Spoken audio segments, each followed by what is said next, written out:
Hey there, Film Buds. Welcome back to the Film Buds podcast. I am your host, Paul. And I'm Lauren. And if you didn't know, it's March. And and with March, not only comes a new theme for the show, but also we're currently in Women's History Month. Woo! Congrats, women. Happy birthday. I don't think that's what it means. So we decided to, in honor of Women's History Month, you know, if you subscribe to the newsletter, which you should, you already knew that this was going to be an entire month dedicated to women in film. Pretty much all month long, we're going to be looking at, in particular, women directors. You know, women have been a part of the film industry in a lot of different ways.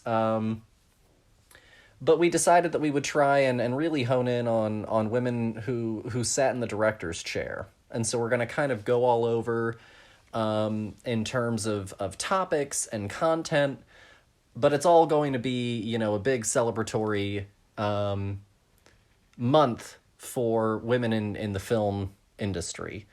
Dear, are you excited for it? What are you looking forward to? Am I excited for it? Yeah. I mean, yeah, I guess. It's especially since we're focusing on women directors.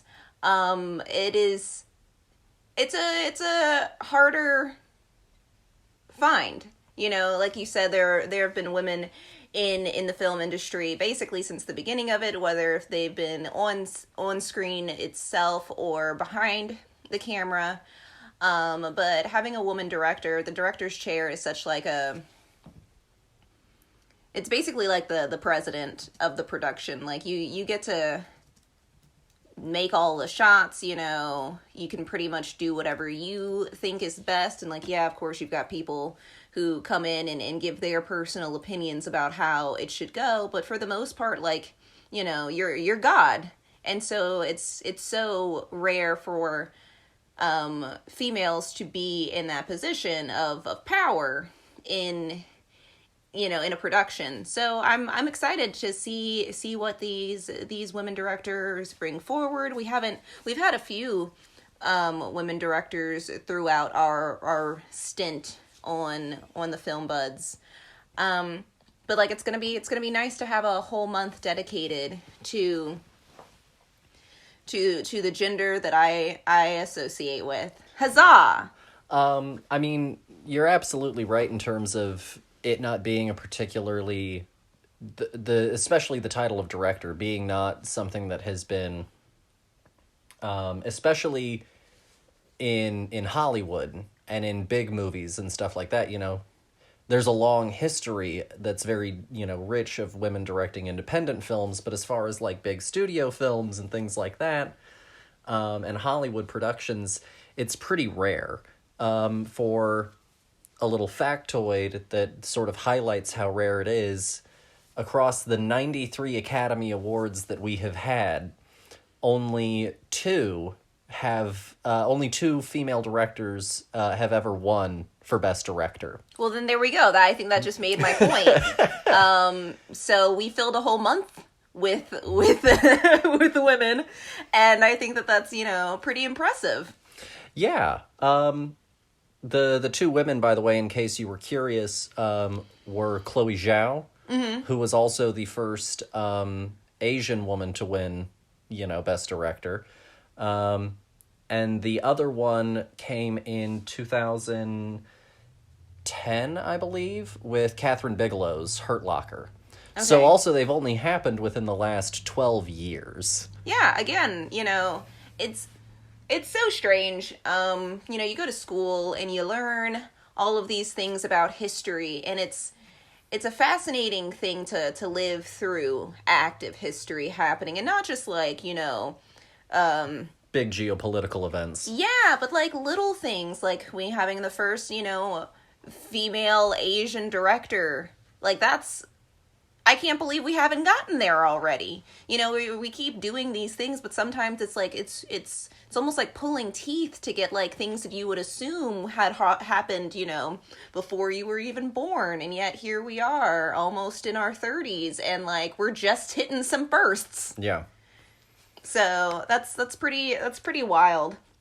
No, absolutely. And so, for a little background, in case any of you aren't familiar with where Women's History Month comes from, it actually is in March because International Women's Day is on March 8th. The sort of push for all of this actually goes back to 1911. Wow. Yeah, where women's history... International Women's Day was first founded, and it started in the United States. And so there was Women's Day from 1911 until 1978, where a district in Sonoma, California created Women's History Week, starting the week of March 8th. A year later, it had spread out to a few different colleges, in particular Sarah Lawrence, and by 1980, Jimmy Carter had used a presidential proclamation to declare the week of March 8th National Women's History Week. And, you know, it sort of coasted along in that aspect for a year, and then by 1981, a senator and a representative created the Joint Congressional Resolution for History Week, which was then passed. And in 1987, after being petitioned by the National Women's History Project, Congress passed a publication that designated the month of March as Women's History Month. And so, pretty much since then, we've had a National Women's History Month. So it started with just a day back in 1911, and then by the time that you hit 87 and 88, it becomes a full-fledged month. Number one, that is a long time for... We trudged through history for it to have just been like 40 years ago when they finally got this thing going.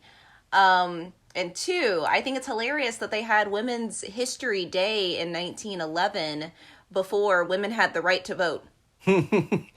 Yeah, well, and that also kind of does go to the fact that, like, the early part of the 20th century had a lot of women's rights activism, you know, and some of it was also tied up with the temperance movement as well. The temperance movement, for those who don't know, was essentially the anti-alcohol, the alcohol abolitionist movement, was the Temperance Guild, or the Temperance Leagues. And it was largely led by women, in particular, especially religious women. Which is funny, because Jesus turned water into wine. Don't you worry about that. And so, yeah, it started out as... both of those things kind of conflated into each other. And so that's also, interestingly enough, when you start to get into the history of it, you know, 1920, both alcohol is prohibited and women get the right to vote.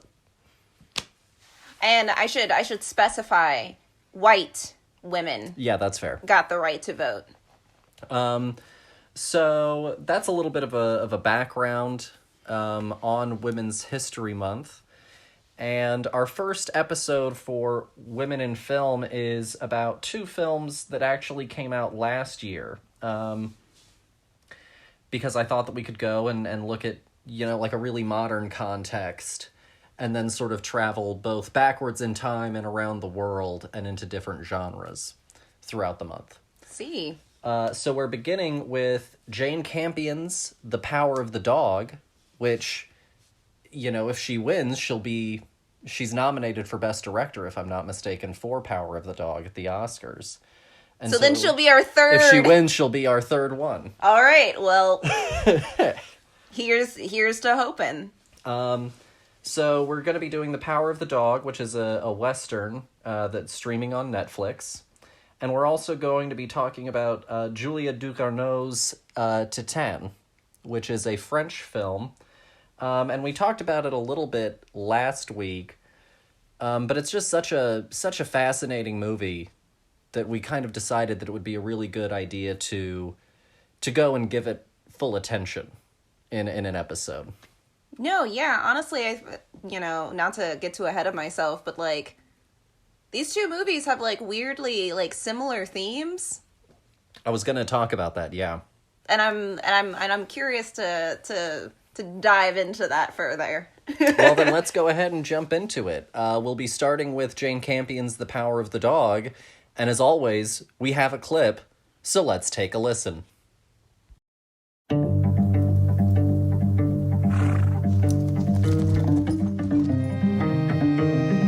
25 years since our first run together. 1900 and nothing. It's a long time. What you doing? Getting mixed up with her. You are marvelous, Rose. We were married Sunday.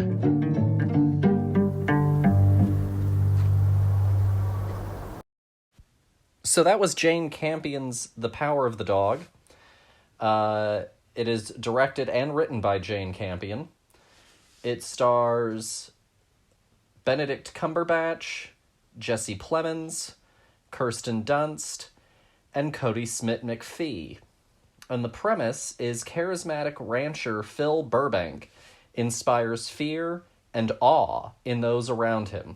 When his brother brings home a new wife and her son Phil torments them until he finds himself exposed to the possibility of love.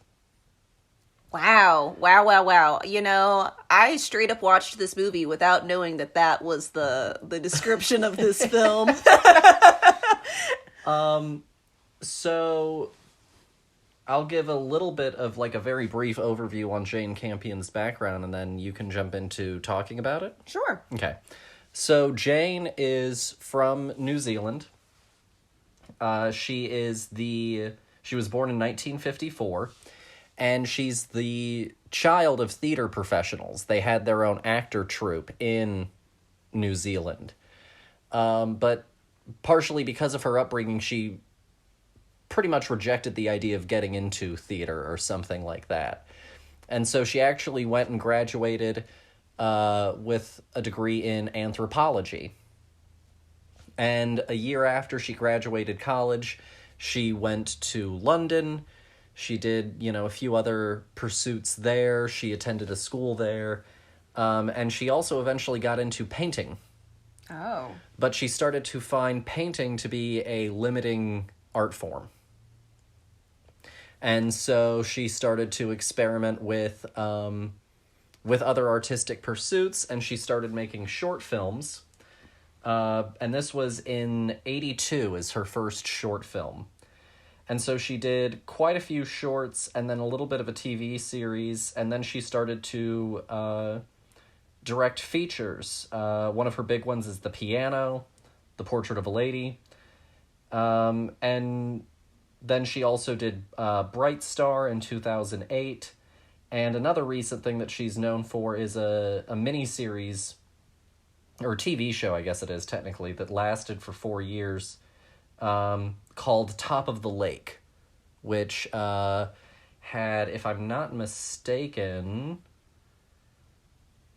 Elizabeth Moss, who some of you might know from the 2019 Invisible Man or the show Mad Men, or Handmaid's Tale. And... Oh, I was like, man, who was she in Mad Men? Peggy! And so then she finally... read this book of the same name as the film, The Power of the Dog. And she absolutely fell in love with it and snatched up the rights to it and made the film. So, dear, what did you think of The Power of the Dog? I think it's really funny that they call him charismatic. I think that's number one, the first lie of that description. Because at first I thought they were talking about Jesse Plemons' character, and I was like, yeah, I guess you could call him charismatic. Like, sure, whatever. He's kind of quiet, you know. Obviously, the beta of this brother relationship, because his brother is an entire asshole, you know, just terrible person, and I mean, I guess he can be nice to the people that he wants to be nice to, but those are very few and far between. To the point where he, like, actively starts to belittle the woman that Jesse Plemons ends up, you know, falling in love with and marrying. Well, love is, I guess, a stretch. Marrying. They find mutual partnership in marriage. You know, it's very like well, there's nobody else. You're good. I'll do it. Kind of relationship, because it just kind of happens out of nowhere. But that's not my point. Phil, played by Benedict Cumberbatch, is a complicated man, I would say. I really enjoyed the movie. I thought that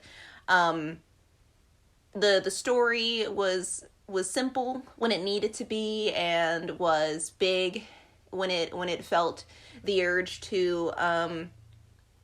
I kind of just got lost in this time period of, like, rural 20s America, and I thought that was just such an interesting and underlooked at part of American history, because it really still felt like the 1800s, except for the fact that every once in a while they would dress more 20s, or they would say something that, like, just didn't fit with the previous time period, and it was really interesting. I thought that everybody did a phenomenal job. You know, I think that he's doing a much different performance than he does as Doctor Strange, which is, I mean, I guess not hard, but they're kind of the same. They're kind of just, like, pompous assholes, but, like, at least Strange, like, comes around to the other side and is like, I understand what's wrong with me because my hands are stupid. Whereas, like, Phil doesn't ever do that. No, Phil does not learn. No, he doesn't, but he doesn't want to, because he's the smartest guy in the room. Yeah, so, the movie is very, it is slow, but it is tense throughout. And all of that tension comes essentially from the kind of emotional terrorism that Phil inflicts upon everyone. He's like a hose, just spraying everybody with hatred. He's just an oppressive force. You know, he's one of those people that that everyone walks on eggshells around, that no one wants to really get on the bad side of, because he is just an incredibly abrasive, demeaning, cruel person. He's really, truly cruel in many ways. Yeah. And the whole, you know, idea is that George and Phil are ranchers, and they've both been very successful at it, and Phil goes and does all the manual labor stuff, and George does all of the like financing of it, and the sort of higher up operations of what it means to be a landowner and a ranch owner. But about, like, half-ish way through the movie, maybe more, you finally learn that, like, Phil went to the same sort of nice college upbringing that George went to, and that he's, like, this top-of-his-class, great mind kind of person. And you get little hints of that, I think, throughout, with, like, his incredible musical ability. Yeah, just prodigy in every way, but also, like, aggressively rebelling against how fantastic he is by rubbing it in everybody's face. And what's also interesting is he does this whole put-on show thing where he intentionally tries to make himself not that person, you know? He talks with more of a twang than George does, and he plays, in particular, the banjo, you know? And he roughs around with the boys, and he tells the legend of Bronco Henry, and you know, it's this And he even goes out and, like, when he bathes, quote, he, like, coats himself with mud. And, like, goes and, like, swims in a lake. Even though they've got, like, running water, they've got an indoor hot water tub, like, you know, very hoity-toity for the times in the area. And so he's over here, like, intentionally trying to remove all of the sort of airs that came with his very privileged upbringing to kind of also come across as this, like, uber-masculine dude. And he's just an absolute prick. Well, yeah. I mean, honestly, when you're fighting who you are as a human being to such a degree that you hate yourself, you're going to hate everybody else around you as well. And I honestly think that he does hate a lot of himself. Mm-hmm. You know, that's why he also, like, chooses to, he's a bully. Mm-hmm. You know, he's that very classic, you know, version of a bully where instead of going, you know, maybe it's my fault, maybe these are my issues and I'm going to deal with them myself, instead I'm going to put my pain onto somebody else to make me feel bigger, better, faster, stronger, you know, whatever, in order to maybe find something about myself that I can enjoy. But at the end of the day, it's always detrimental, you know. Mm-hmm. The more you put somebody down, the more the people fear you, and then you never get to have anybody close to you, so then that makes you hate yourself more, so it's just a constant cycle. Absolutely. And, you know, with George is perfectly fine being himself. George is totally fine with being George. The thing that he doesn't like is how he knows for a fact that being vulnerable in any way, even to his brother, will open him up for mocking. And so he ends up just shutting down all around of the time. Because it's easier for him that way. Yeah, he just stays quiet. He doesn't poke any buttons. He doesn't prod the bull. Yeah. And so, you know, he knows his brother's triggers, and so he just tries to just not touch any of them. Yeah. In any kind of way. And it's a very unhealthy dynamic, and that's also why he's drawn to Rose, you know, and it's a very tender moment when he essentially tells her that he's happy to no longer be alone.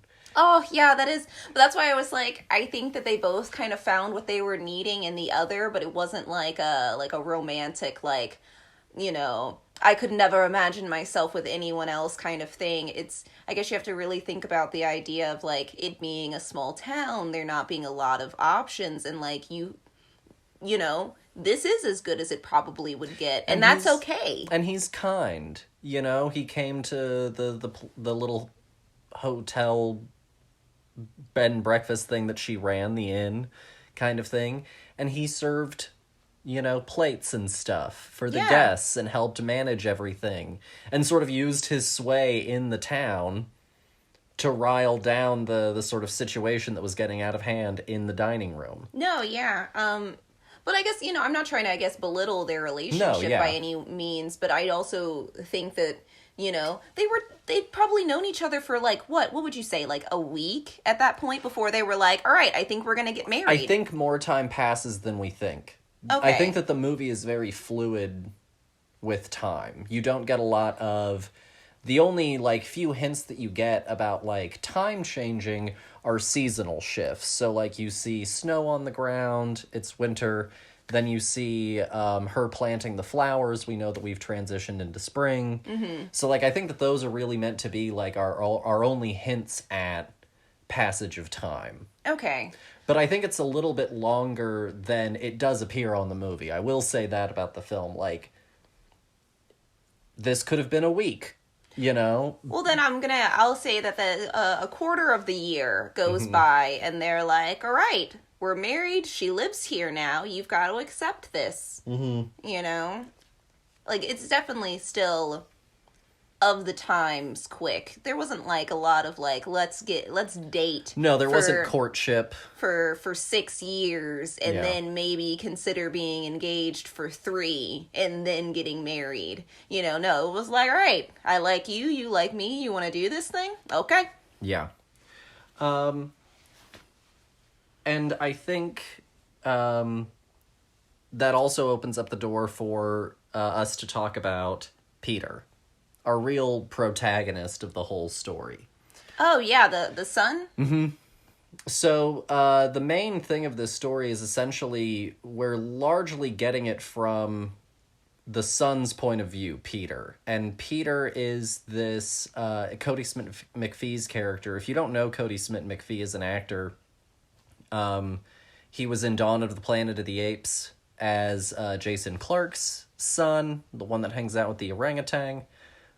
He was in X-Men Apocalypse and X-Men Dark Phoenix as Nightcrawler. Is he really the person underneath all of that makeup? Mm-hmm, yeah, because he's got the right build for Nightcrawler. No, I get that. It's just, it was hard to really see him through all of the rest of that movie. That's terrible. No, that's fair. He's this very, he's a very lanky young man. Yes. He is toothpick thin and probably pushing 6 foot. Like, he's just tall and bony. I'm sure he's probably over 6 feet. And so... But that's beside the point. He also is,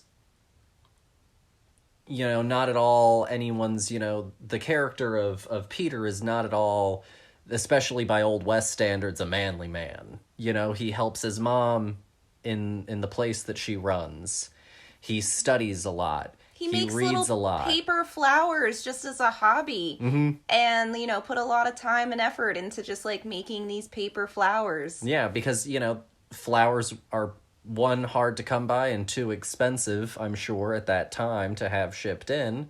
And so to give the place a little bit more atmosphere, he's crafted for her mom's, the mom's centerpieces, all of these little handmade flowers. Yeah, and they're honestly, they're lovely, and But he's also incredibly brilliant, and he wants to be a doctor. And so what ends up happening is he becomes, in particular, a very strong target for Phil's ire. And this is when the film starts to really get into the meat of what it's about, which is Phil's repressed homosexuality. Yeah, he buried it. And that's what I meant, by him, actively hating himself. Yeah. The only time that he gives to himself to sort of be himself are these trips that he takes to bathe, where he literally, has a little tunnel that he crawls through to get to this secret lagoon area that no one else gets to, so that way he can finally be alone. And, the film sort of peppers out throughout all of these moments where he talks about Bronco Henry. And finally Phil, gets to the heart of Peter gets to the heart of who Phil is when he gets to this watering hole and he finds these magazines of, nude photos of men that have Bronco Henry's name on it. And he sees Phil out there. And he finally gets to I think that Peter starts to realize very quickly exactly what's going on with Phil. And it becomes this this very interesting build toward the finale. Well, yeah, no, I love the scene, right after he discovers all of this evidence and is, putting 2 and 2 together. And then they have this moment where he's, smoking a cigarette. Mm-hmm. And he constantly will, take a puff himself. And then, keep the cigarette in his hand. And then, Phil will take a puff off of that cigarette. And then they just kept going back and forth. And it was this really, intimate moment. But, that's, really the moment where, his relationship, I think, turns and being, maybe this kid is also like me, and I'm willing to lay off of calling him slurs in front of my boys in order to maybe finally have a human connection. Well, and you talked about the sort of, vaguely erotic moment of them sharing this cigarette. There's also this incredibly sensual moment. There are two very telling also about Phil and his inability to let go of Bronco Henry that definitely tips the hat toward Bronco Henry was not just some guy that he knew, but probably his first and only lover. And they're both incredibly sensual, and one of them is, and the first one that really hints at like, oh, they used to be a thing, is when he starts to like clean Bronco Henry's saddle. He still has the saddle, and he can't sleep that night, that Kirsten Dunst is taking a bath. And so he goes out to, the barn, and he gets the saddle, and it's this very sensual moment of him very tenderly, treating it with leather conditioner and rubbing it down and touching the supple leather of the saddle and things like that. And it's like a very, very sensual moment between like him and this saddle. And then the next one is him with the handkerchief. Yes, so I'm not even gonna lie. Like, you're talking about all the sensuality with this, and the saddle, and I literally was like, oh, he's like cleaning his saddle. Like, I hadn't connected that was anybody's other than his own. Mm-hmm. It looked like something that you would do in Red Dead Redemption, over here being like, all right, I gotta take care of my stuff because I'm a Westerner, and these are the times that we live in. So, like, for me, I hadn't even connected that was Bronco Henry's saddle directly. Mm-hmm. I was just like, oh, he can't sleep because he's an asshole, and there's a woman in the house, and he's mad about it because he doesn't like her. And so, like, at that point, I was like, oh, he's going out to do just, like, chores or something to keep his mind off of, burning the house down. Yeah. And then the other one is he has this whole moment by the waterside with a handkerchief that one is a for sure ring-a-ding-dinger. I was like, oh, is this where this is going, you say? It's a great scene. Oh, yeah. And then also throughout the movie, going again back to sort of the Phil character a little bit, it's also then starkly contrasted against these moments of just like violent outburst. The most notable of which is most assuredly when he, in a fit of rage, starts to just like slap the shit out of a horse. With like I don't know what he picked up. It was like a piece of leather or something. No, yeah, I think it was something that was like used for, maybe to put in between the saddle and the horse itself or whatever, but it was just like, a piece of cloth, leather, something. And he just starts to hold this horse by the reins and just slap the tar out of this horse with that. Yeah, it's a very... It's shocking. Yeah. That's a word for it. It's upsetting. It is. It's very upsetting. And the opening, for a fact that there is going to ultimately be some sort of confrontation between Phil and Peter, because the opening line of the movie is Peter essentially saying, like, when his dad died, he promised his mother that he would make sure that she was happy and cared for. And so what sort of son would he be if he didn't take care of his mother? And, like, the main person that starts to kind of erode under the antagonism that Phil can put out is Rose, the mother. It starts to just absolutely eat away at her. She becomes his exact target. Well, yeah, because also, that transition moment after he starts to let up on Peter, he, like, doubles down on Rose to the point where she gets a horrifying drinking problem. And is just falling apart, at the seams. And because also, like, she has to live with somebody who is her trigger as well. Who is, the worst person for her to possibly live with is, like, her everyday, like, hey, how's it going? And there he is. Yeah. Being his most, aggressive self. Yeah, it's omnipresent. She never gets a reprieve from him. Yeah. He's always on when she's around. It's a really, really interesting movie, and it ends with a line from the Bible, which is where it gets its title from. And so the line comes from Psalms 22. And I thought that it was really interesting. I gave it a little bit of a read, and I think that it definitely, I think I see why appeals to Peter as a Bible verse. Because a lot of it is about this guy who just feels mocked and belittled and pressed upon, and he talks about being surrounded by, you know, these strong bulls and these dogs that bite, and it has all of this kind of almost Western, you know, on a certain level, iconography.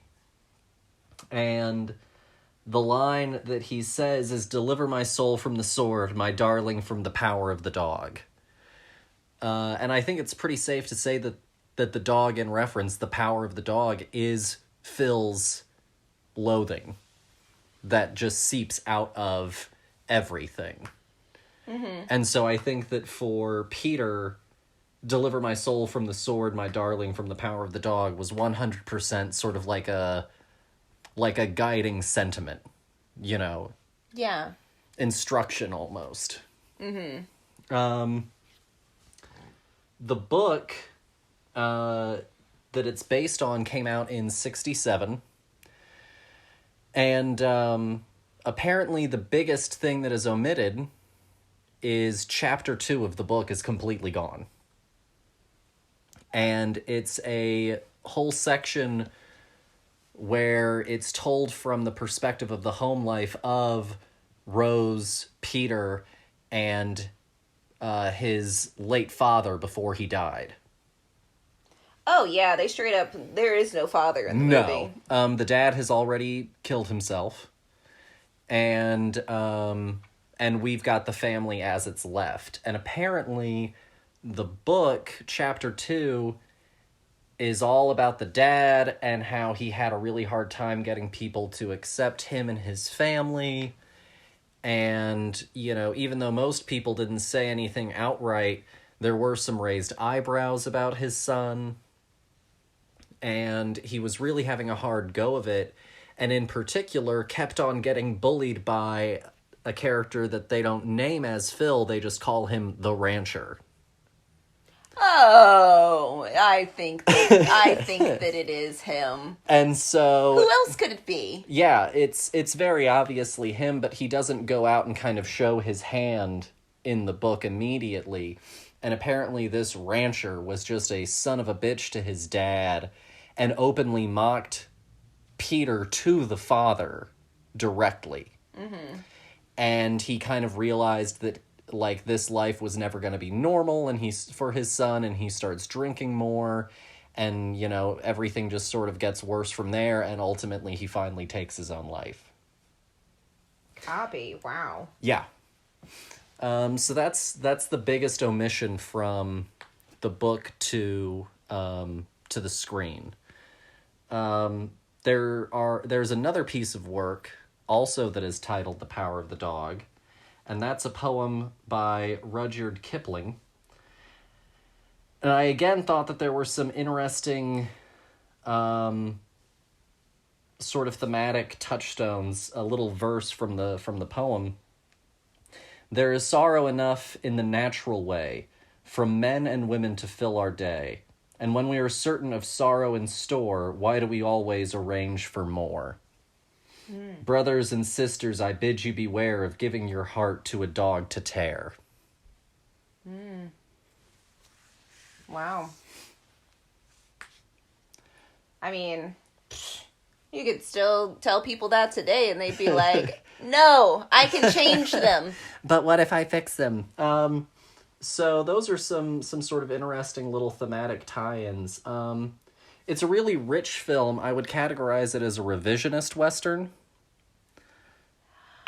No, yeah. Honestly, like, I really enjoyed it, and, like, Western is a hard bite for me when it comes to movies, because, like, there are just a lot of, like, same old Westerns, you know? Mm-hmm. John Wayne Westerns. There's hundreds of them, you know? Well, and the revisionist Westerns are intended to be not these glorified, you know, what in the West grand cowboys and riding into the sunset and gunfights and westward expansion. I think that every generation has its version of, like, a nostalgic moment. Mm-hmm. And I think that the Westerns, when they were popular, when they came out, was like a people looking back on a time and going, now that You were free. That was a time to be alive. This time right here, ugh, gosh, so tied down by people stuff. And so revisionist Westerns are things, for example, like in a modern context, keeping in mind that, like, modern, we're going all the way back to the 70s as well. McCabe and Mrs. Miller, The Outlaw Josie Wales, Dances with Wolves, Unforgiven. Okay, I could get into a more revisionist Western outlook, because also the idea of the West being, like, this great thing is a horribly misguided mindset, you know? Like, maybe you were free, but there was also, like, a lot that all that freedom gave, like, you lost in you know, in reality. Yeah. Because, like, it was a hard life, and I think that this movie also really touches on the fact that, like, it is hard to be, you know, out there all of the time in the Western, you know, mindset. Being a rancher isn't something that you just do. No. It's an entire way of life. And it is also emotionally daunting. Mm-hmm. You know, you sometimes don't see loved ones for long stretches of time. You can be very isolated depending on where you are.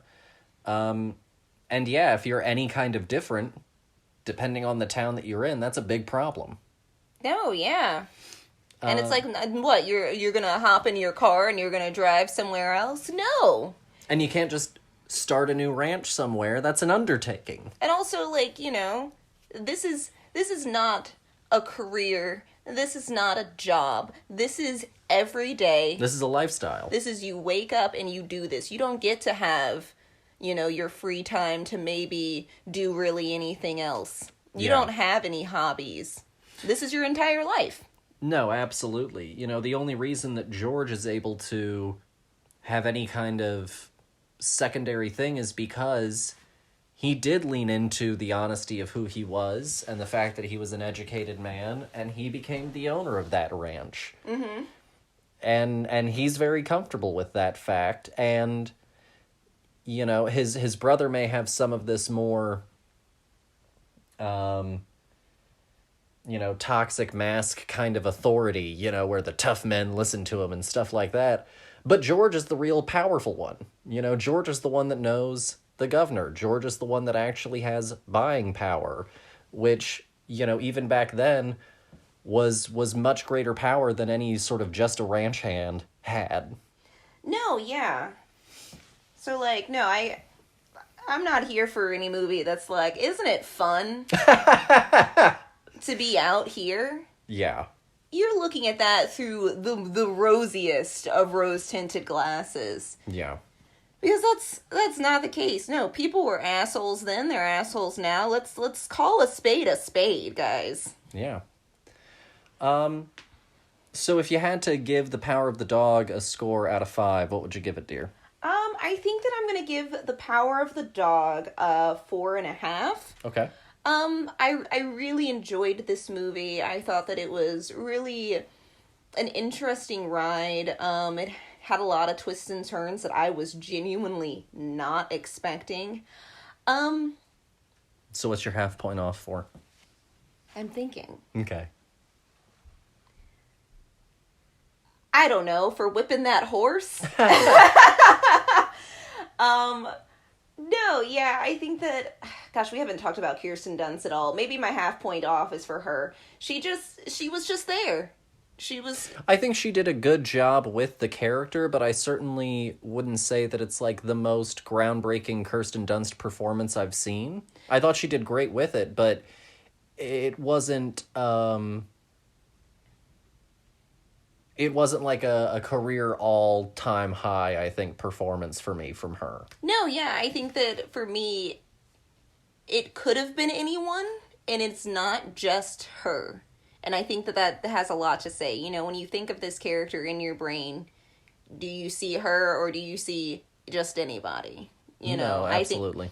I think that that's probably where I'm gonna, take my half point off. I think that she was probably of our four lead characters, she was fine. Her best scene was, I think, the piano scene. Oh yeah, I really enjoyed that scene, and I really enjoyed the alley. She had a lot of like really sad lady moments in this movie where I thought she did a phenomenal job, and then after that I was like, okay. I think that her beginning part was just fine. Her being drunk. Yeah, Kirsten. It was a very naturalized drunk, I'll be honest. Yeah. It was great. If I had to give it a score, I think I'll go...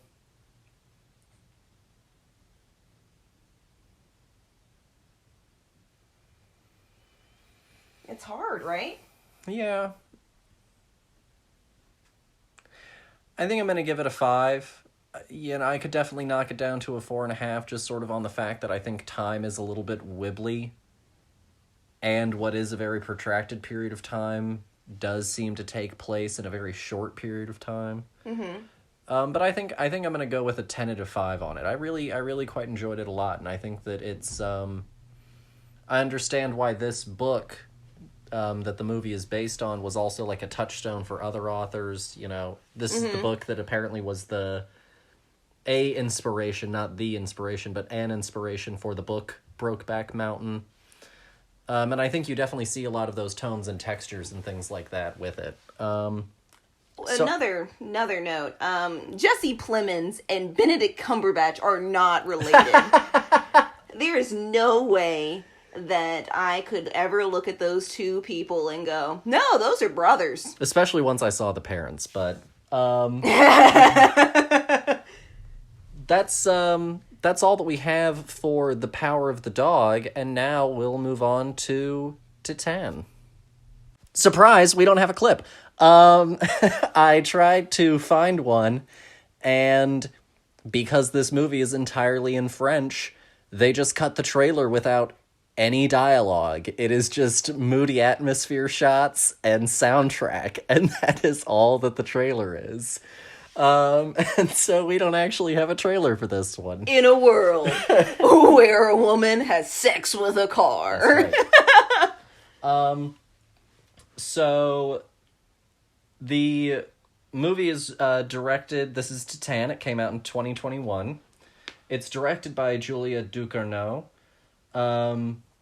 It is written by her as well, and she had 2 writing consultants, Jacques Acotti and Simonetta Greggio. I'm sorry if I butchered those names. I didn't realize that I would need those as well at the time. So, it stars... Our principal cast members are Agatha Roussel and Vincent Linden. And our premise is following a series of unexplained crimes, a father is reunited with the son who has been missing for 10 years. Titane, a metal highly resistant to heat and corrosion with high tensile strength alloys. That's the official synopsis. That's the official one? Mm-hmm. I don't know who wrote that, but they didn't watch this movie. So for a little bit of background on our director, Julia Ducournau, she is French. She was born in 1983, and her parents were both doctors. Oh. Her mother was a gynecologist, and her father was a dermatologist. And she attended school for screenwriting. She did a short film where a woman's shed her skin after getting a stomach bug. And she did another short film. She did a TV film about a bulimic seeking revenge on her college tormentor. Wow. And then she did her big breakout feature in 2016, Raw, which the premise is, for those who don't know, I haven't seen Raw. I'm interested in seeing it. A vegetarian inadvertently eats meat, and after she gets the taste for, like, raw flesh, she can't shake it off, and it becomes this mounting obsession of her needing to consume raw flesh. There's a theme happening here of the things that this director has made. There's a lot of, like, weird body stuff and a lot of strange habits. Yeah. So then she made Titane, which won several awards and honors, and it was on the film circuit. And actually, it made its way to the Cannes Film Festival, and it ended up winning the top prize at the Cannes Film Festival, the Palme d'Or. And as a fun little connection to our previous movie, they're the, if I'm not mistaken, Ducournau is the second director to win the Palme d'Or, and the first one was Jane Campion in 1993 for her film The Piano. So, we're gonna pretend like we did this on purpose. Woo! Yay, us! In a little funny twist, normally that award is saved for the last part of the night. And there was a mistranslation with the jury president at the time, Spike Lee. And he thought, apparently what they said was, like, give out the first award. And he thought that they had said something to the effect of, like, you know, reveal who's in first. And so he was like, oh, okay, well, I'll go out and present the Palme d'Or then. Ha! That's perfect. So everybody can go home now. It doesn't matter. The rest we of peaked, everyone. Yeah, everybody else is under this person. Good night. So, dear, what did you think of Titane? Wow, what a roller coaster ride of a movie. I could really separate this movie into chapters of, like, events that happen. Because for the most part, there is really, like, no real plot. It is a lot of, like, the life and times of this one chick as she just kind of skates the rules of reality a little bit. You know, she's a dancer. She dances on cars and ends up killing a dude, and then I guess gets the taste for killing and starts doing that some more, but in the middle of that she has sex with a car and then gets impregnated by said car. But that is really, like, the B or C story of this movie. And then it's just, like, her on the run, and then being mistaken for this guy's lost son, and him taking her in, and then her playing make-believe for a little bit while her very rapid pregnancy is happening, and she keeps trying to conceal it. It's just such a... It's like a Big Brother movie, you know, where you're just kind of like a fly on the wall of this person's crazy life. And there's a lot of weird body horror things in this that, like, definitely, like, will make your skin crawl. But yeah, no, it was just... I had no idea what was going to happen next. And we have watched a lot of movies. We have watched a lot of horror movies together. And I just had... This movie, for me, was almost like Sorry to Bother You, where it starts out in one lane, and then we go 16 lanes over, and then we end up in China or something. I don't know. I don't know where this highway goes at this point anymore.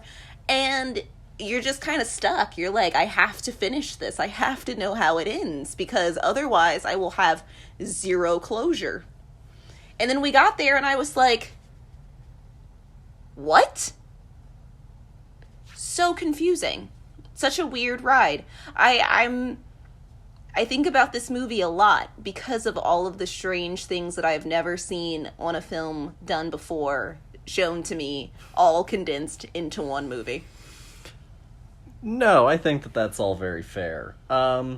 You're absolutely right. It is very much a body horror film, but the body horror really, with the exception of like the end of the movie, most of the body horror exists in the first part of the movie, more so. In the first, like, third-ish to like, half, is where a lot of the body horror and a lot of the, like, violence and stuff like that comes from. And then it becomes this strange, to your point, sort of character study for a little while. You know, it is almost like we could have put, like, a little intermission in this thing, and, like, this is the second half of the show, and that's the first half of the show, you know, kind of a thing. Where it has this very different tone, because she goes from being... It's a fascinating movie. She goes from being this very overtly femme woman, you know, very sexualized. It's not just that she's dancing, like, on a car. Like, she is, like, twerking on top of this car. And you're for so much of it, to your point of, like, for so much of that first part, you're really not sure how much you can trust what you're seeing as being true. And I think we talked about it in the podcast a little bit. It's like American Psycho, where we're getting it from Christian Bale's character's perspective, and then at the end it turns out that, like, none of what we thought happened really actually happened, or Fight Club. Mm-hmm. Because, like, for a little while, I was honestly thinking, like, that guy who started to, you know, a little content warning for, you know, unfortunate things, that guy who started to, like, assault her in the car, for a little while I was thinking that she was hallucinating the whole car thing as a fill-in for what had actually happened to her. But then, obviously, of course, that turns out to not be the case at all. No, it's like a literally she has sex with this car. Yeah. Yeah, and, like, to your point, there were definitely times where I was like, you know, is this a fantasy? Is all of this, you know, the moment where she's, you know, with the other dancer and, you know, they're gonna have sex, and then out of nowhere she kills her too, and it was just kind of like is it kind of like that moment in Mean Girls where they're at the mall and they're all acting like animals. She's like, oh, it's the watering hole. Yeah. Exactly, but then we go back to reality, like, 2 seconds later. I was like, is she fantasizing about, like, killing this person, but, like, we're gonna blip back and, like, none of this would have happened? And it was like, no, she really did this. And now she's on the run. Yeah. And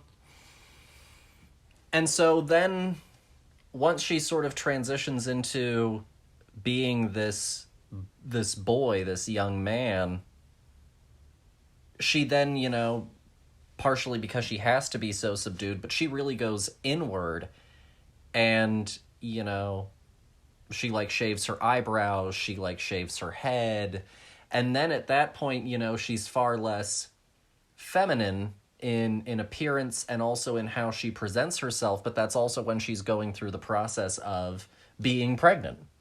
Yeah, and, like, you know, she starts this transition to hiding who she is because of the fact that she's on the run and everybody has her photo and stuff, and so she's, like, doing the classic, like, spy person thing to do where they're like, I gotta dye my hair and do things to make myself different. Oh my god, when she fucking breaks her nose. Oh, huh. I had forgotten about it until I started, like, thinking about that scene in my head, and that was a rough moment, man. That one was hard to... I had to look away. I couldn't watch her do it. Yeah. I had to actively close my eyes and just, like, hear the sound of her break her own nose on the edge of this sink. Yeah. Because I didn't want to see it. Yeah, without giving away too much more about, like, what happens in the movie, because some of this you just have to experience, and I'm sorry, however squeamish it'll make you, and you'll probably be like, why didn't you warn me? Oh, well. Well, you're getting it but now. Some of the most uncomfortable moments are the violence she perpetrates upon her own body. Yeah. It's horrifying in two particular scenes. The nose break is the other one. I'm not going to talk about the other one. No, that's fine. But you know what I'm talking about. Oh, yeah. Squeamish. But I also think, you know, to your point of the fact that, like, she's, you know, transitioning into somebody else's identity, basically. You know, this man has, like, fully accepted her as his missing son and, like, basically refuses to acknowledge the fact that she is not whoever this boy is, you know, that he lost as, like, I'm assuming, like, a young child, and, like, it's just like, oh, good, you're back, and now, I don't know, supposed to be, like, 17 or 20 or whatever now, but, like, you know, every time he talks about it, it's so, you know, like, it feels like he was, like, a 7 to 10-year-old when, like, he went missing. Mm-hmm. And, like, yeah, to your point, you know, while she's busy trying to pretend to be this person that she's not, and I think that's also why she starts to just, like, cut out on talking, doesn't say anything, because, like, what if she says or does something that tips this man off, you know? Right now, he's the best thing that she's got, and if he could kick her out, and she could be back on the run again. You know, and maybe this can in a weird way be like her reality for a little bit, and she kind of just like accepts that. But like, I hated her binding. Oh yeah, it was the worst way to bind. It was very just aggressive, and it hurt to watch. It's a even though a lot of the really big violence is gone in the second half of the movie, it becomes this much more subtle discomfort with what you're seeing her do, with the extremes you're seeing her go to conceal herself. Yeah.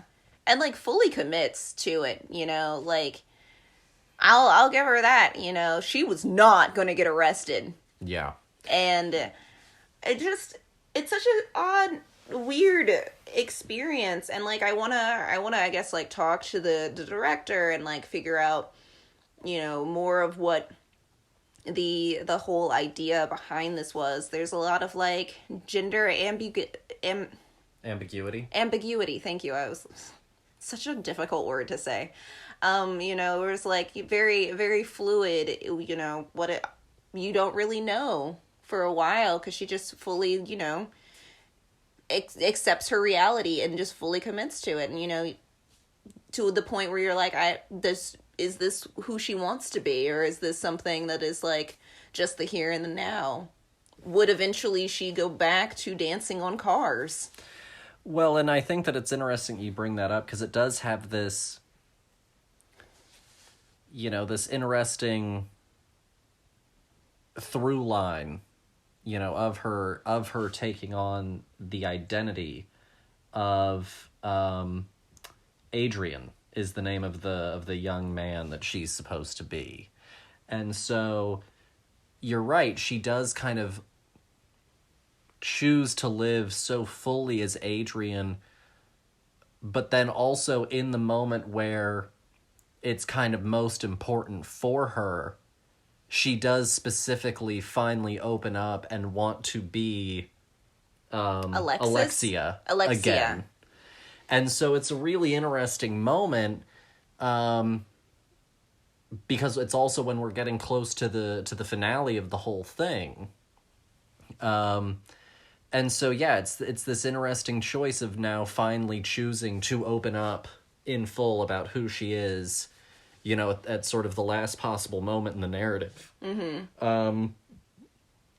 And I think it also has an interesting little side sort of B-C plot happening as well with the man that is her father, Vincent, with the fact that he's trying to stay in this peak physical form, you know, this sort of peak masculine form, mm-hmm. and is using steroids and using them dangerously, and is trying to, you know, bulk up and be able to do all of the pull-ups that he used to be able to do. And he's not comfortable necessarily with who he is right now and where he is right now.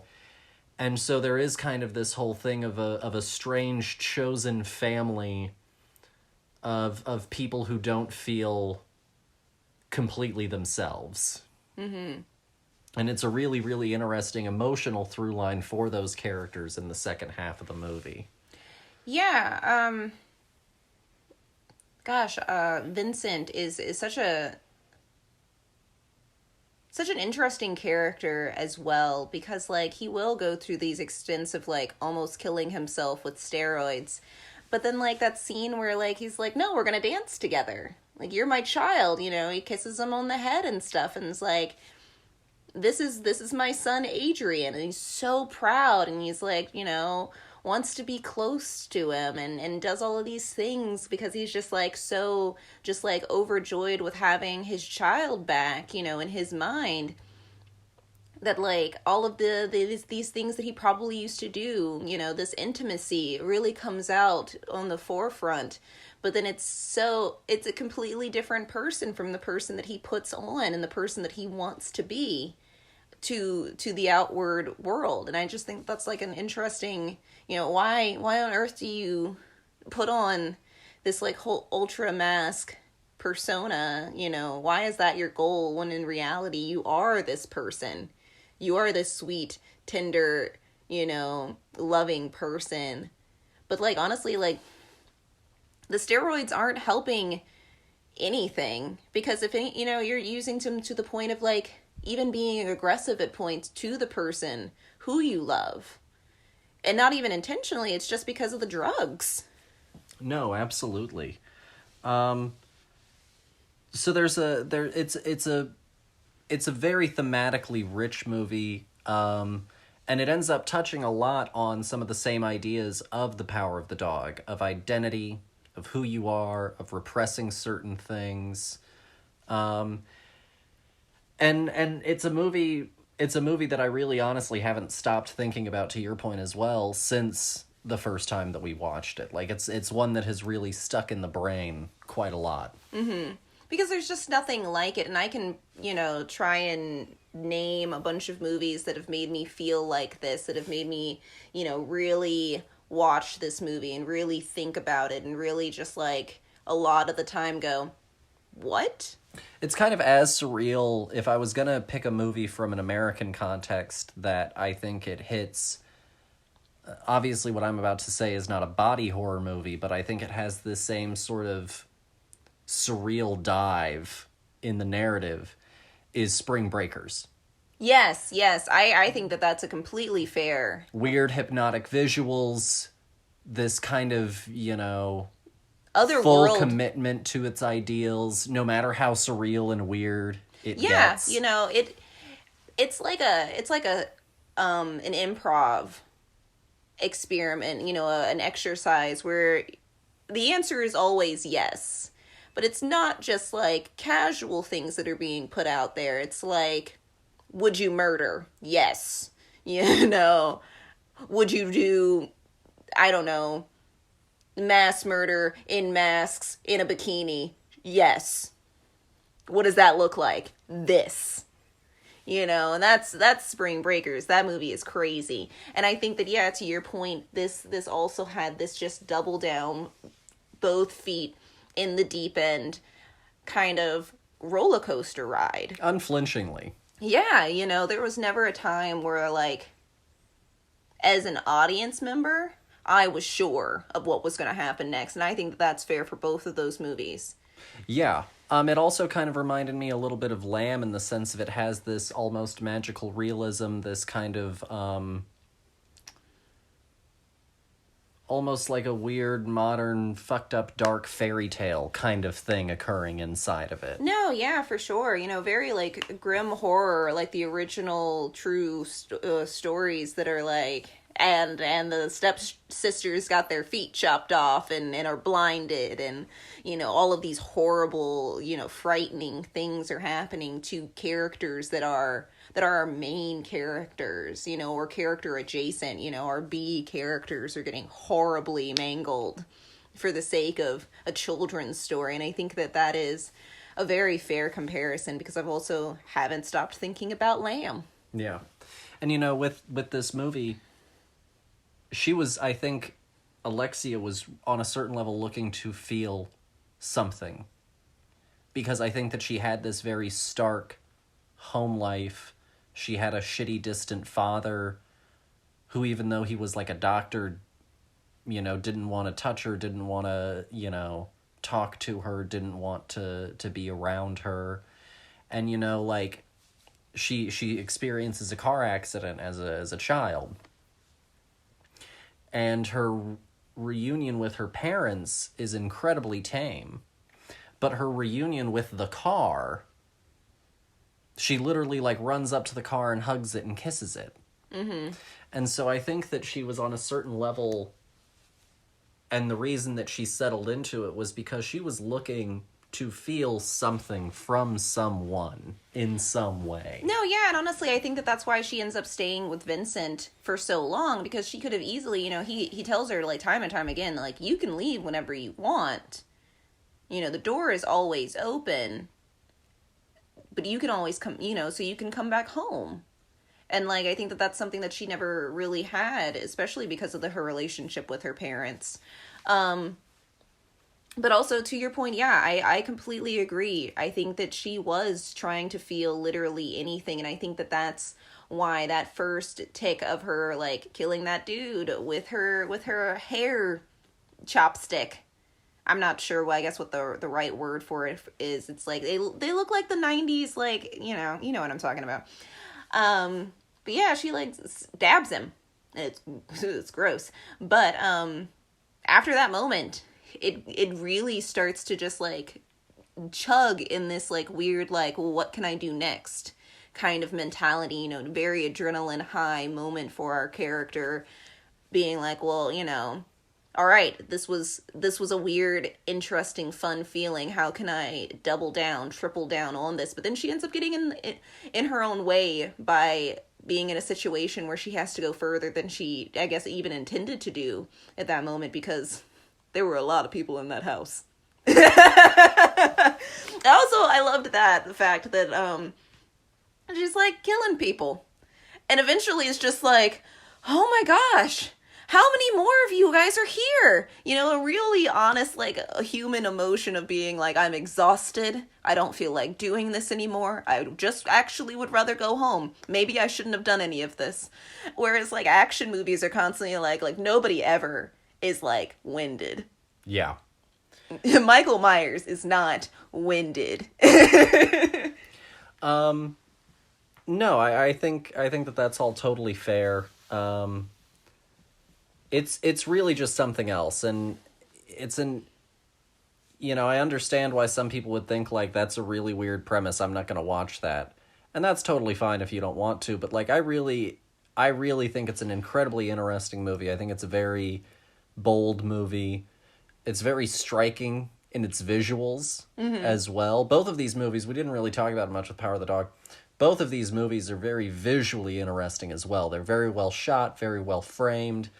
And, with this, with Titane, there's also a lot of very interesting color choices and color uses that you aren't able to do with the time period setting of The Power of the Dog. So it's a very visually rich film as well.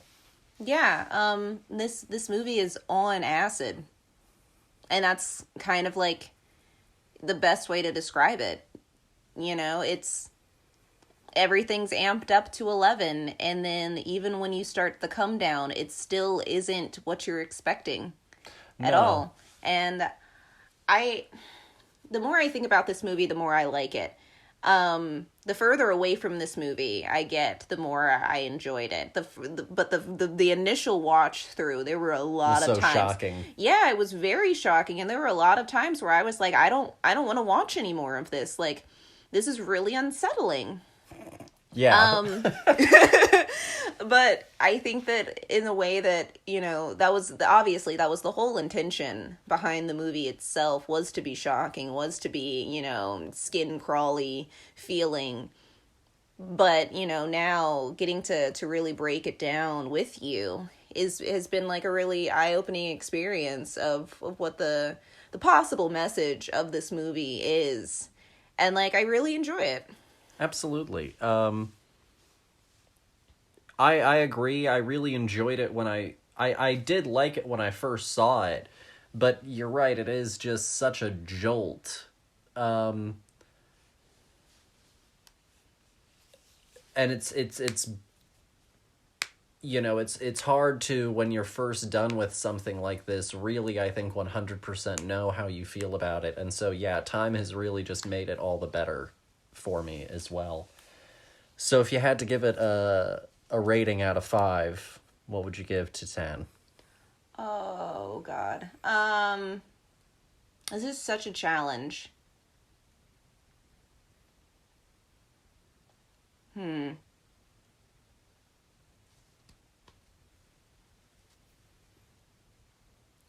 I think I'm gonna give Titane, I'm gonna give Titane a 4. Okay.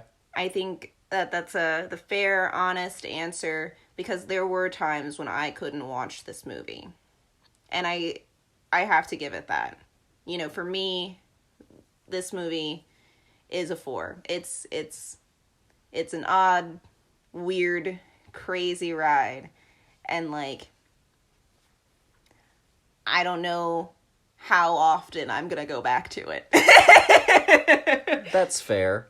And also, even though I thought the movie was great, and I did think that the cast did really, really well, I don't know if it was in the script side, the directing side, the performance side, but I did sometimes feel a little bit more disconnected from Alexia than I wanted to. Oh, yeah, no, I completely agree with that. I felt no, like, oneness with this character. And so I think that I'd probably give it, I think that I'll give it a 4 to a 4.5. Okay. I'll stick with 4. It's such a rush. It's such a gut punch. But I like it a lot, and it's definitely one that I think that I would like to own, but it's also, to your point, not one that I'm going to pop in every year. No, yeah, this isn't like well, I'm bored, we might as well just put on Titane. Like, I have to be in the right frame of mind, because, like, if I'm having a bad day, this isn't going to make it any better. No. So that's pretty much all that we have for Titane. I wanted to bring up a few things. So first of all, a little bit of news. With the newsletter that went out, Madeline Davis, our friend of the show, my sister, was kind enough to go and write this great piece about representation, about being, a woman and wanting to see women on screen and the types of women that you see on screen or that you want to see on screen. And it was a really fun little, like, personal piece. It's not very analytical. It is very much a personal little bit. And it's called The Women on the Screen, The Woman in the Mirror. And I sent it out with a newsletter, but I'm going to go and post it onto the website for everyone on Saturday, which is also when I'm going to go and post all of the themes for the rest of the month and some of our other guests that we're going to be having. As far as, and that's, some personal news for us. Also, March 7th, not directed by a woman, but the entire cast is women. March 7th, you can come to thefilmbuds.com and you can read my review of The Seed. I got set up with a screener. It's a Shudder horror film. It was on the independent film circuit, and Shudder, the horror streaming platform, picked it up. And it comes out March 10th. My review is embargoed until the 7th, but you should definitely come and give that a read. And that'll be available at 12:01 a.m. Eastern Time on March 7th. So definitely come back and check that out. Moving on to sort of what we're here to talk about, which is movies and entertainment and media and television things. So the Oscars have tried to, they got into that hot water for cutting some of the categories. And they've now tried to go through and be like, no, you guys are missing the whole point. You're missing what we're doing. We're starting the ceremony an hour earlier, and then we're going to edit all of those presentations down. You're going to see the name get read. Then the person will edit it, and the person will be on stage. We're just going to cut out their walk to the stage. And we'll, give you the emotional, impactful moment of their speech. And it'll be inserted throughout all the 8 categories will be inserted throughout the broadcast. This feels like something that they literally were like, crap, we weren't going to show it. We weren't going to do any of this stuff. But now we are. We have to plan C this thing really hard to make everybody happy. And they're like, are the big A-lister stars going to be there when it happens? No, they will be on the red carpet. But there will be people in the house, to clap for them. And that kind of thing. They get the pity cap. They get the pre-recorded claps from like a half full house. I was going to say from the sitcoms of the 50s that they just get to play on a loop. It's actually an empty room. Yeah. So it's a pretty crass move. But also this definitely feels like we have to hard adjust, because if that was your plan from all along, then why didn't you say that? They were like, oh, it got miscommunicated, and blown out of proportion. From your PR people, and like the president's PR people that like write the scripts and stuff, you're telling me that somebody did their job wrong? And so it's just a disaster. Honestly, just stop trying at this point. I would literally at this point, I think, be like, guys, we're just gonna post all of the wins on. And we're going to try this again next year. We're going to do it up next year. Honestly, I think we talked about this. I don't think that I'm going to watch them this year. I was actually really thinking about it.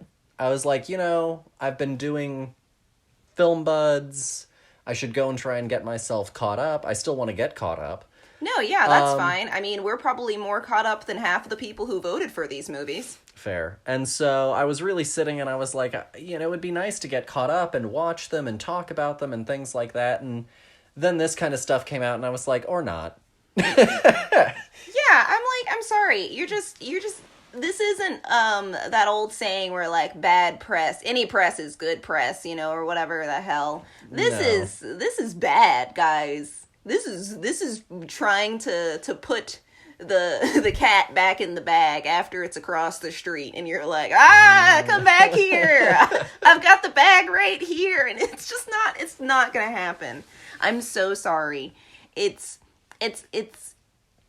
laughable. Yeah. It's a farce. Beyond that, the only other thing, there were 2 other bits of news that I wanted to touch on, and then we'll talk about what we're watching.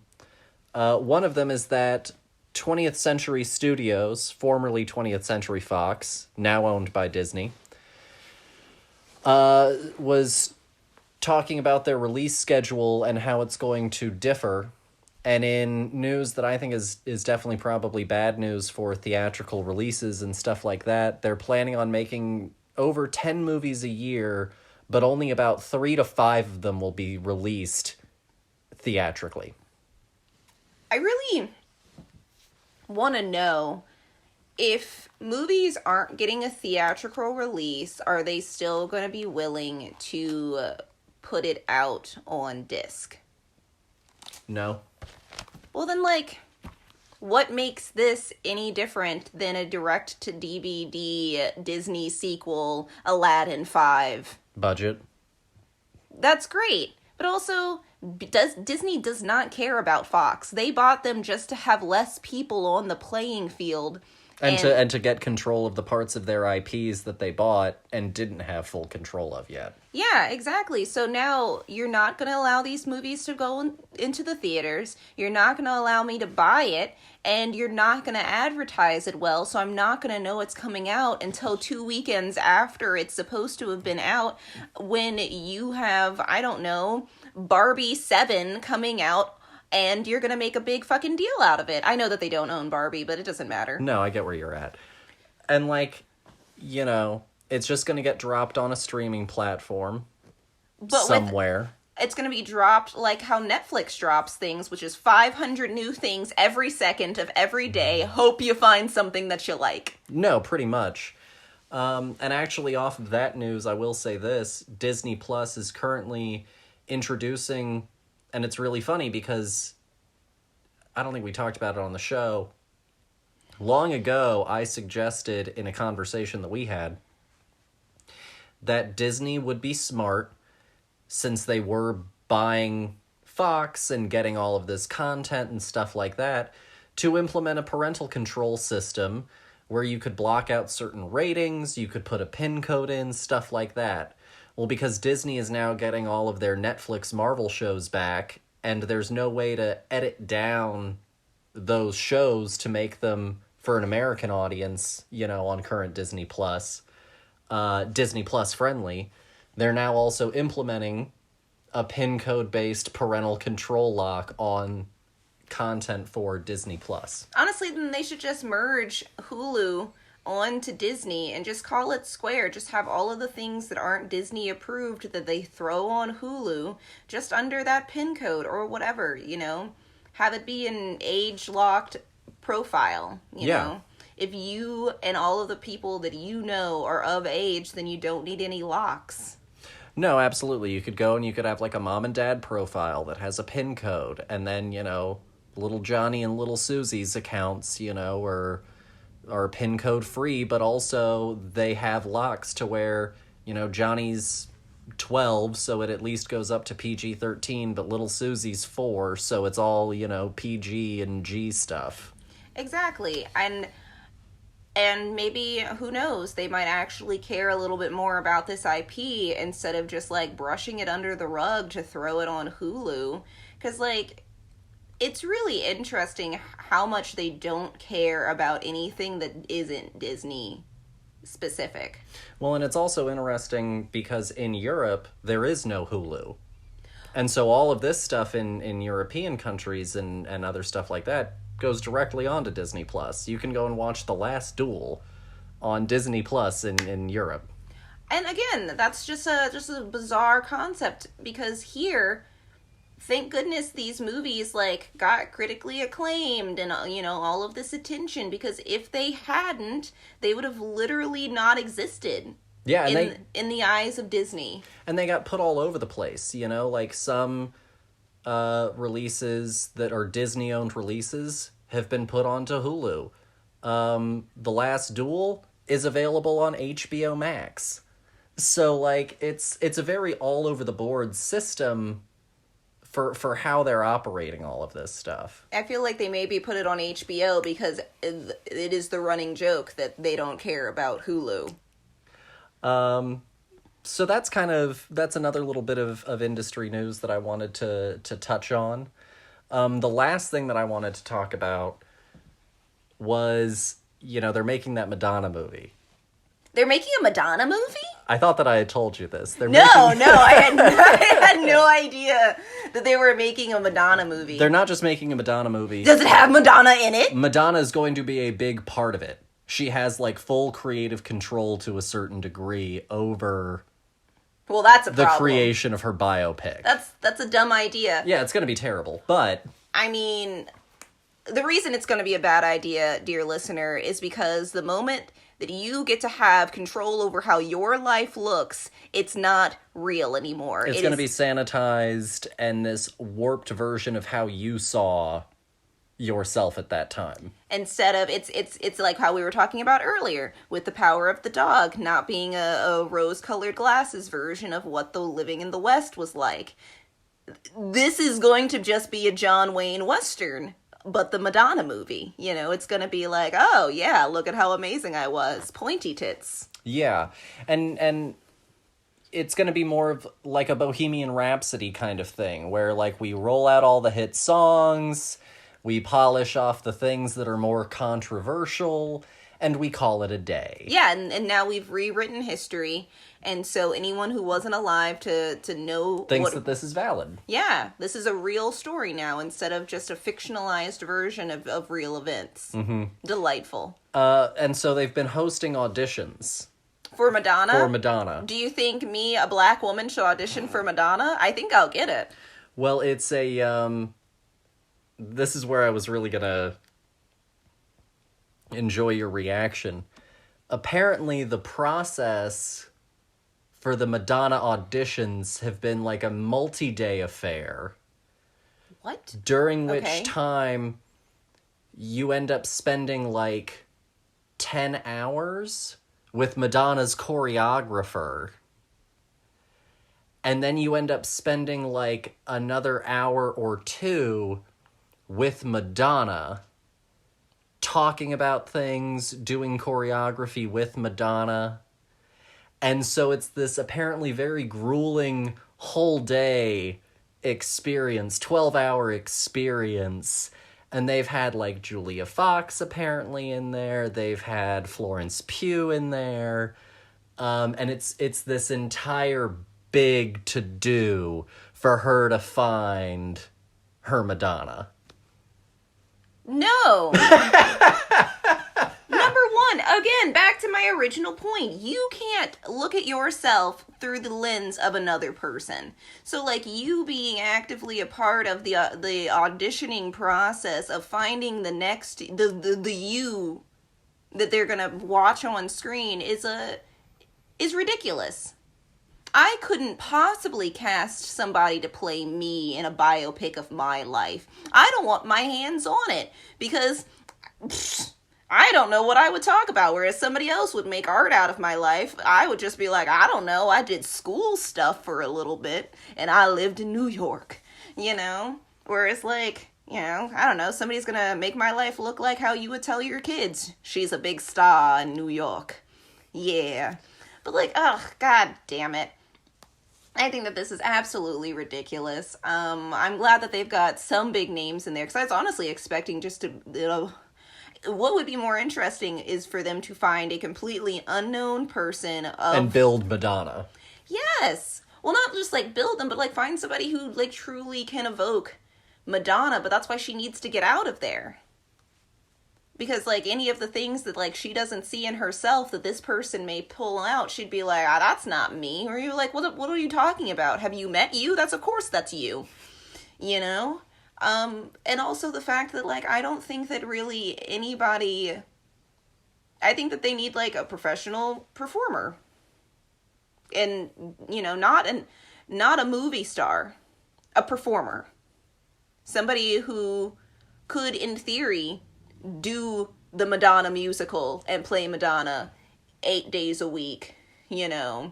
Someone who could do a Madonna tour. Exactly. It's work, but that's also why they're putting it into this, like, crazy auditioning thing. Nobody who is on the silver screen has ever worked this hard. It makes me think of, to a lesser degree, apparently the audition process to be a Manson child in Once Upon a Time in Hollywood was obviously not as grueling, but it was apparently a very elaborate process, where they had, like, discussions with Quentin. They had to turn in, you know, like, an audition tape, of course. Then they also had to turn in, like, a project. Like, he assigned them, like, the task of, like, going out and creating something. Well, I mean, again, I think that that's all just, like, a part... I think that, I guess what I'm saying is, like, we have to separate the people who are just in this for the money from the people who do this for a living. Mm-hmm. And I just don't think that anybody, like, no offense to anyone like Florence Pugh or whomever the first person you said was, but, like, I guess I don't see that coming from them, you know? I think that they thought that this is going to just be a walk in the park. I'm going to sing a little. I'm going to dance a little. I'm going to be Madonna. Where she's literally trying to find, like, her. And at the end of the day, you're not going to find... Where did you find yourself? Go back to your beginnings, Madonna, and look there. No, that's fair. I think it's pretty insane, especially, you know, I can definitely understand like doing some, you know, choreo and some of that sort of stuff, but like multiple days of like 12-hour days They need for an audition. Yeah, no, they need the chick from Showgirls. What's her name? The main one? Yeah. Elizabeth Berkley? They need like an Elizabeth Berkley type person. They're like, I'm willing to put it all out there. I can dance. I can do it. I am this character. I am Madonna. Whereas like, what are you planning on getting from this? Because at the end of the day, you're going to put a whole lot of work into probably not actually getting anything close to what you want. Because again, it's going to be this idolized version of Madonna instead of an actual Madonna. No, absolutely. And, like, I don't even care about Madonna's career like that. Somebody does. But, like, somebody is also perfect for this part who isn't Black Widow's adjacent sister. No, absolutely. No, I think that everything you said is very fair, and I wanted to get, you know, an actor's reaction kind of to some of this process. You're asking a lot of people who make millions of dollars to work for a month. Well, and there are some other names in there. I don't have them off the top of my head. And but the thing is, you said that there are other names. Mm-hmm. So that means that those names are known. Lesser name knowns, like a Julia Garner, I think, is one of them. That sounds like somebody that somebody knows. No, that's fair. So that's kind of where we're at with the whole process. I'm crying. I can't believe that they're making a biopic about Madonna. She's still alive. I think that there should be a limit on like the lifespan of a person. Like, I can't give you your entire life story when you're only in your 60s. No, that's very fair. And still actively performing to some degree. That'd be like being like, all right, tomorrow we're going to make a Beyonce movie. Even though she's still at the height of her career and is still putting out music and is still a phenomenon of the world. But we're going to do it because of money. Well, and honestly, if you were going to do a movie about Madonna, back when Madonna was Madonna, even though she's alive, you should have done it like 10 years ago, back when Lady Gaga was Madonna. Oh, well, yeah, but now Lady Gaga is Lady Poo Poo, so here we are. Lady Boof. So... she did that accent. It wasn't good, but she worked hard on it. I think it's going to be tough to make it a truly great film. I think it's going to be tough to make it a great biopic. You know, one of the reasons that Patton was so good was because both the main writer and the man that played Patton were like, I don't know if I like him. And had to figure him out. And so I think that having someone, again, as we already said, with so much proximity, the person themselves, I just think it's going to be an absolute nightmare. No, I would be shocked if this movie is remembered for anything other than, it's the Madonna movie. Guys, you remember that Madonna movie that came out years ago? Yeah, I never watched it. It didn't look interesting. Like, I can hear it now. But that's pretty much all that I have for us.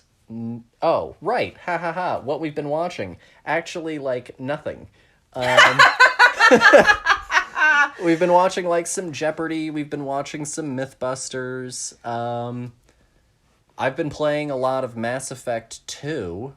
You have been doing that, yes. Dear, how do you like Mass Effect 2?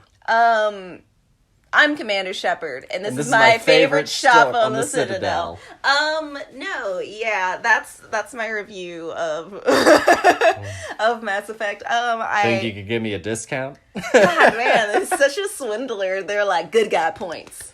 You did it. You did good guy things by Here's 4 good guy points. For telling everybody that this is his favorite shop. He does it at every shop. It's not even special after the 6th time you've done it. So it's the best running joke of the game, honestly. No, I'm really enjoying the game. I liked the first one a lot. I thought that the Citadel was really interesting. But I am also enjoying getting to see different parts of this universe. You know, we're 2 years removed from the first one. And it's just getting to see new characters, but also, you know, getting to see some old characters, but like in passing. Like, I don't know how I'm gonna feel about Mass Effect 3, where it's like, we're all in this together, and like we just bring the band back together in an obnoxious way. Because everybody was like, boo, we wanted the other people back, and they were like, we got you, fam.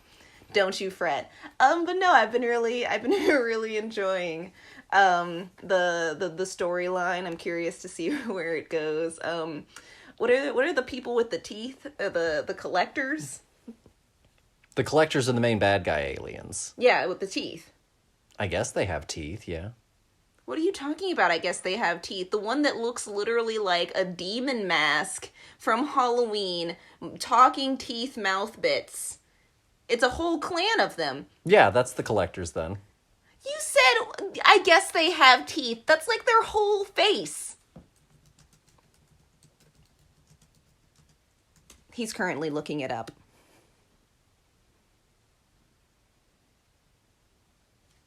Are these the people that you're looking for?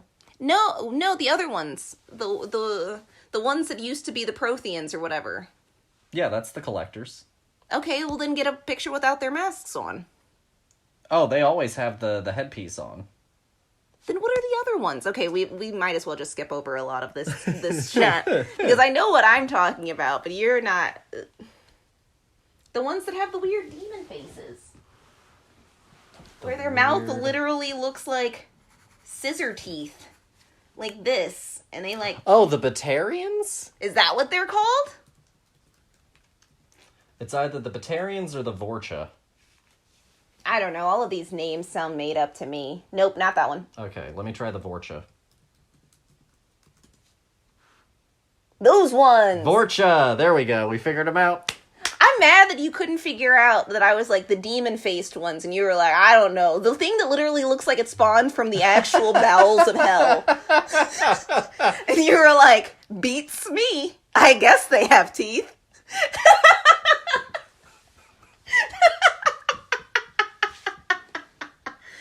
Oh my gosh. That took way longer to get to that point than I was expecting it to.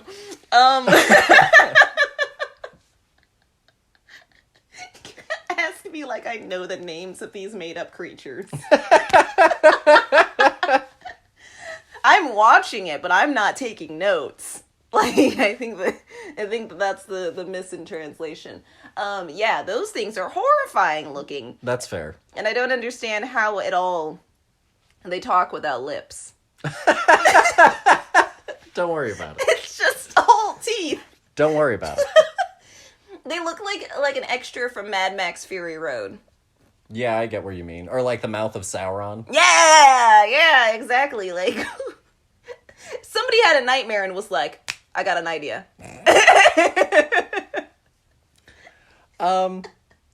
Beyond that, the only thing that I've been watching is I've still been doing the Halloween films. I have my Letterboxd linked below, so if you want, you can go and look at some of the reviews that I've posted. You can look at the list that I did. I've been ranking them as I go. But that's pretty much all that we have for y'all. Next week, I haven't actually officially locked down what we're going to do for next week. It's a little bit guest dependent. But it will either be one of two things. It will either be historic films, and we'll be doing a film from the 1960s and the 1940s. The one from 1916 is Where Are My Children? Where are my children? And I think the other one is called Dance Girl Dance, and it's a Lucille Ball film from 1940. So that'll potentially be something that we do, or it will be an episode about anime films directed by women, because anime is a very male-dominated field, especially in the director's chair. Again, right back to what I was saying from the very, very beginning point of this episode. You know, guys, there aren't a lot of women directors. Yeah. And there are even less of them that are acknowledged for their work. Also, random aside, I think it's weird that, like, actor gets demoted to actress when you're a woman, but we don't have, like, directress. Mm-hmm. You know, like, why is it just that one You know why. that gets to wear a dress? You know why. But, like, I don't. Search your feelings. You understand. I don't get taught by teachresses. You know, like, nothing else. The ER is not a gender-based thing. It's a person. It's a person that does a thing. They are a director. There's a person who directs. Well, there are some people who eventually would like to see the Best Actor, Best Actress categories abolished and instead just have 2 trophies handed out to a field of 10 actors. I think that that's also totally fine. But again, that means that all genders have to be treated equally in the sense that, like, one doesn't have to wear a literal dress. A truss at the end of it. Like, is it a fancy? Is it making it fancier? I just find it a little demeaning, honestly. No, I get that. But that's all that we have for y'all this week. Again, please come and check in on the 7th. Come and listen to our episode next week. Sign up for the newsletter, all that jazz. And also follow our socials because I have an announcement that I'm hoping I'll be able to make within the next week or so. So stay tuned for that. Thanks as always for watching, and we'll catch y'all next week. Bye! Bye.